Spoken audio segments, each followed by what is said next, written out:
les enfants, j'espère que vous allez bien et que vous avez passé une merveilleuse semaine. Aujourd'hui, je vais vous parler du sanctuaire. Sais-tu qu'il est temps de louer Dieu dans le sanctuaire de son Saint-Esprit? Tourne ton cœur vers lui, loue-le dès aujourd'hui, et de sa gloire cet endroit sera rempli. Louons Dieu, louons Dieu, louons Dieu, louons Dieu. Il vit parmi les louanges de son peuple. Il aime nous entendre invoquer son nom. Tourne ton cœur vers lui, loue-le dès aujourd'hui, et de sa gloire cet endroit sera rempli. Louons Dieu, louons Dieu,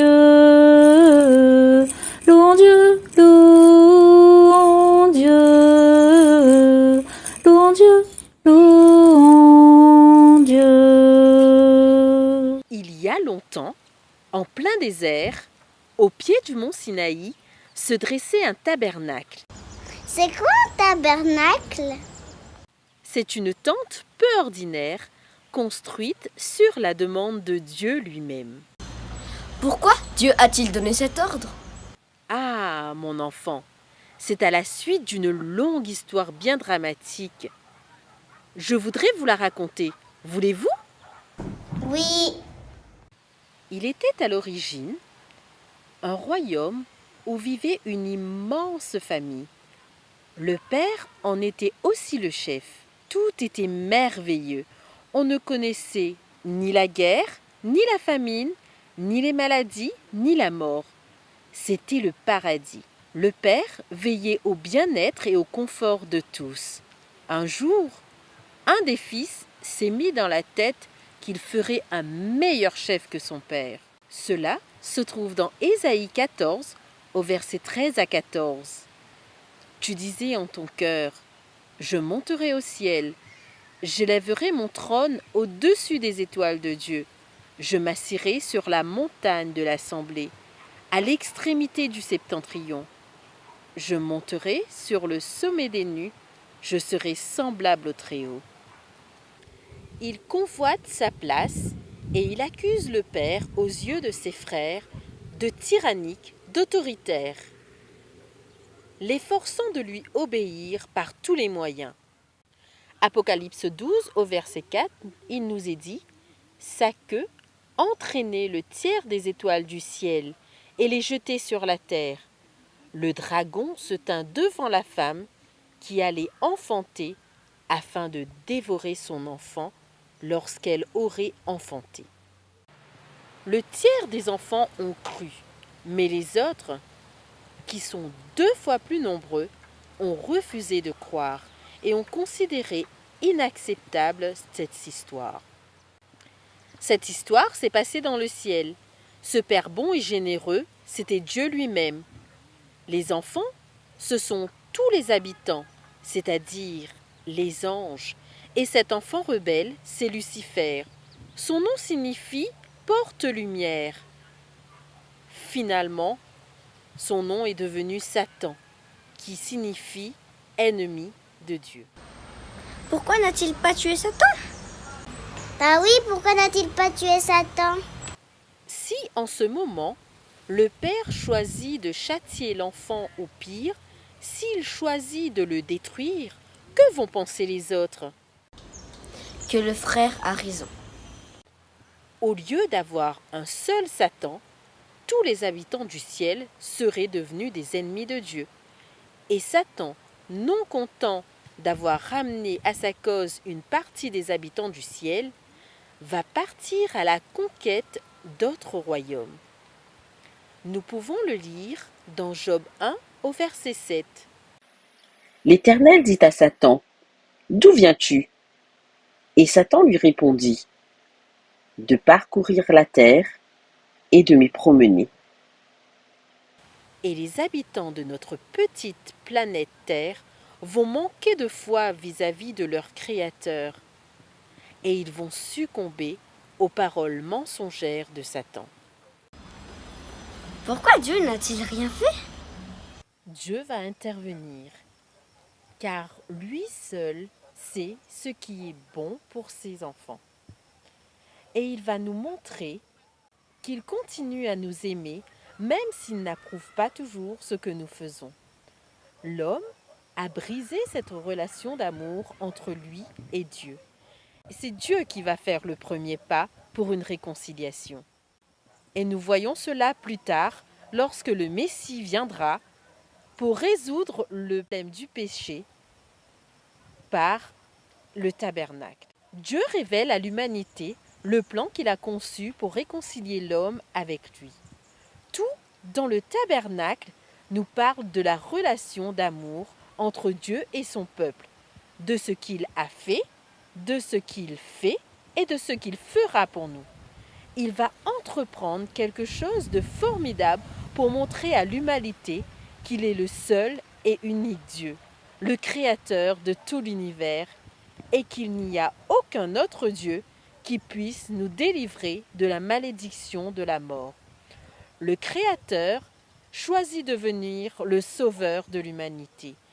Il va quitter le ciel pour venir chercher l'homme là où il habite. Il choisit un peuple, le peuple d'Israël. Celui-ci a été en esclavage en Égypte pendant 400 années. Dieu va l'en sortir de façon extraordinaire et il va demander au peuple et à son chef Moïse de lui construire un tabernacle. Nous allons maintenant partir à sa découverte. On voit une tente. Son toit, tout plat, se confond avec les reliefs du désert. Le tout est construit à même le sol. Il n'y a pas de plancher. Au-dessus du toit, on remarque quelque chose de totalement inhabituel. Une nuée se tient constamment là, se transformant en colonne de feu la nuit. À l'extérieur de la clôture, on peut distinguer des milliers de tentes d'habitation où vivent des millions de personnes. Approchons-nous.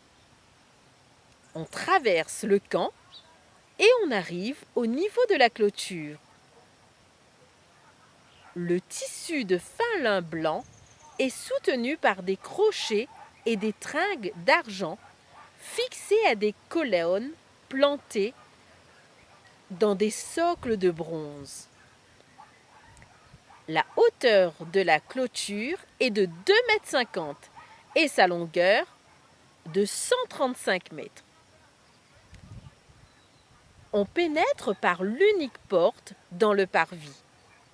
Le parvis, c'est le nom de la cour intérieure. Cette porte est faite d'un rideau de 2,5 mètres,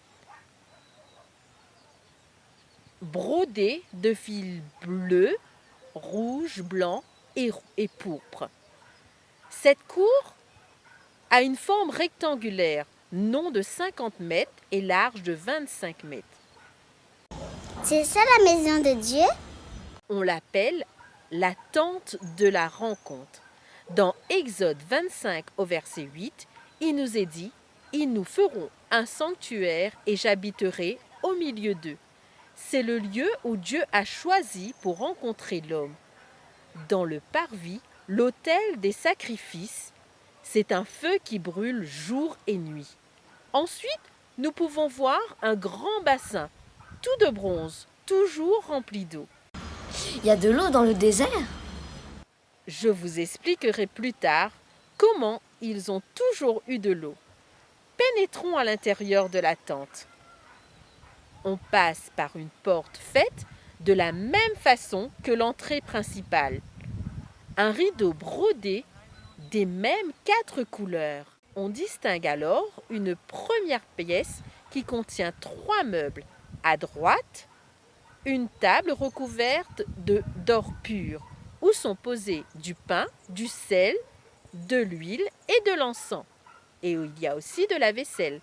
À gauche, il y a un magnifique chandelier à 7 branches en or massif de la hauteur d'un homme. Tout en or? Waouh, ça doit coûter cher.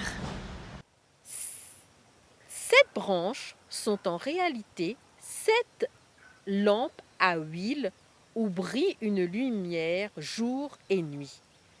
En face de nous et juste devant le rideau qui sert de séparation avec la deuxième pièce, il y a l'autel des parfums qui est toute recouverte d'or. De l'encens y brûle jour et nuit et y fait monter une odeur parfumée qui remplit la tente d'une odeur parfumée. Cette pièce s'appelle le lieu saint. Il y a un voile qui sépare le lieu saint du lieu très saint. Et en plus, sur ce voile-là, il y a 2 autres couleurs. Et sur ce voile, il y a des chérubins brodés avec de fils d'or. Au-delà de ce voile, nous découvrons le meuble le plus prestigieux du sanctuaire, l'Arche de l'Alliance. C'est le meuble le plus important? Il représente le trône de Dieu. C'est un coffre tout recouvert d'or, dedans et dehors. Son couvercle est d'or massif, sur lequel est sculpté 2 anges aux ailes déployées et dont les regards sont tournés vers le couvercle. Les anges et le couvercle forment un seul bloc. Les 3 murs de la tente, au nord, au sud et à l'ouest, sont constitués de 48 planches hautes de 5 mètres et larges de 75 cm. Chacune sont recouvertes d'or. Elles sont posées sur un socle d'argent de près de 100 kg, maintenues debout, les unes à côté des autres grâce à 4 barres placées à l'intérieur et une barre invisible qui traverse chaque planche de part et d'autre. Le toit est formé de 4 tapis. Sur le premier, de couleur brunâtre, se trouve un deuxième de couleur rouge, un troisième en poil de chèvre, le dernier, qui sert de toit à la tente, est comme le voile magnifique brodé de fils bleus, rouges, blancs et de chérubins en fil d'or. C'est un temple alors? C'est un temple. On y vient pour rencontrer Dieu. Le service est assuré par les sacrificateurs. Ceux-ci sont tous habillés d'une tunique blanche et portent sur leur tête un bonnet blanc et autour de leur rein une écharpe aux mêmes 4 couleurs. Le souverain sacrificateur porte un habit différent. En plus de la tunique blanche, il porte une tunique brodée ainsi qu'une ceinture du même tissu, puis une robe bleue sans manches et un éphod artistement travaillé de fils bleus, rouges, pourpres et de fin lin blanc. Il porte en outre 2 pierres d'onyx sur les épaules. Elles servent à maintenir l'éphod. Sur les pierres sont gravés les noms des 12 tribus d'Israël, 6 de chaque côté. Il porte aussi un pectoral, appelé pectoral du jugement, sur lequel sont fixées 12 pierres précieuses, les unes différentes des autres, chacune représentant une tribu. Ce pectoral est doublé derrière d'une poche contenant 2 pierres, l'Urim et le Thummim, par lesquelles Dieu répond aux questions de son peuple. Dieu est le juge, c'est-à-dire le libérateur de son peuple. Qu'il porte sur son cœur. Sur l'ourlet de sa robe bleue, sont accrochées des grenades bleues, rouges et pourpres entremêlées de clochettes d'or. Sur sa tête, il porte une tiare de fin lin blanc à laquelle est attachée, à l'aide d'un cordon bleu, une plaque d'or pur. Et sur cette lame, on peut lire « Sainteté à l'Éternel ». Il doit avoir chaud dans tous ses habits. Je ne peux pas te dire, mais tout ce qui s'est fait dans le sanctuaire, c'est par Dieu, pour Dieu et avec Dieu. C'est ainsi qu'on entre dans la chapelle, qui est la maison du Dieu grand. Chaque sabbat, maman me le rappelle. Surtout, pas de bruit, mon enfant. Surtout, pas de bruit, mon enfant. Oui, je veux écouter, maman. Oui, je veux écouter, maman. Voilà les enfants, aujourd'hui, je vous ai présenté le sanctuaire. Mais nous avons encore d'autres choses à dire. Aussi, je vous invite dans l'émission de la semaine prochaine pour que je puisse vous expliquer la signification des objets du sanctuaire et ce que Jésus a fait pour nous. Prions. Merci Jésus parce que tu as voulu habiter parmi nous. Merci pour ta présence, merci pour ton amour et merci pour tout ce que tu as fait pour nous parce que tu nous aimes et tu veux prendre soin de nous comme un père prend soin de ses enfants. Bénis chacun de ces enfants ici présents et aide-nous à faire ta volonté. C'est au nom de Jésus que j'adresse ma prière. Amen.